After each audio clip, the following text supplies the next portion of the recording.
So this video is a follow-up to the video explaining the junior seminar titled Process to Synthesis. This video explains one of the oddest features of that class, the weekly media assignment. If you've been looking at this channel at all, you've probably noticed the strange set of playlists, weekly media assignment. Each playlist is cryptically titled and often seems to be a nearly random collection of videos, some art-related, some music-related, some movie or other kind of culturally related. And you've probably wondered, what is this? Well, hopefully this very short video will explain.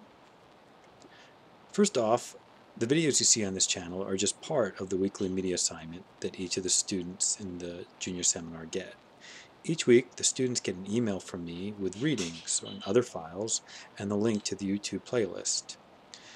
In return, they have to write a very short reaction statement and then email those to me every 3 weeks.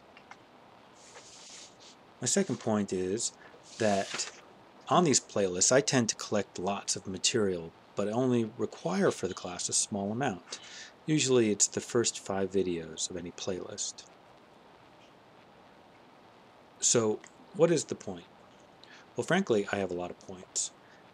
There are lots of different themes that I see and that I hope my students will find in these playlists. It would defeat my purpose of encouraging independent thinking if I spelled out those themes too explicitly, but I will say this. Most of the themes fall into 3 main categories.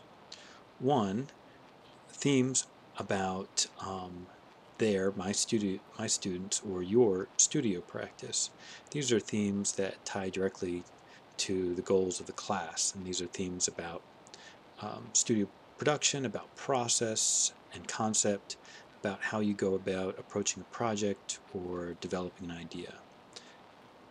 2, many of the themes describe trends in contemporary art, as well as the connections between those trends in contemporary art with trends in contemporary culture in general. And lastly, many of the themes are about culture in a bigger sense, about how certain ideas have been recycled and reformed, reused over and over again by various cultures and various mediums, by various artists, each time being completely different, yet always strongly linked to previous iterations. So if you want to find out more, you can go to the blog that's part of the class, which is constantly under construction, but nonetheless it has lots of good information about the class and about these assignments in particular. In fact, there's one page of that blog which is devoted to a reading list. I have included ISBNs, so you can check out some of these works. My 2 main criteria for choosing reading materials are 1, brevity, and 2, accessibility.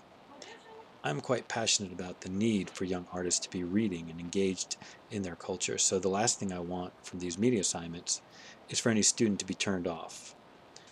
I guess I'm hoping for the exact opposite.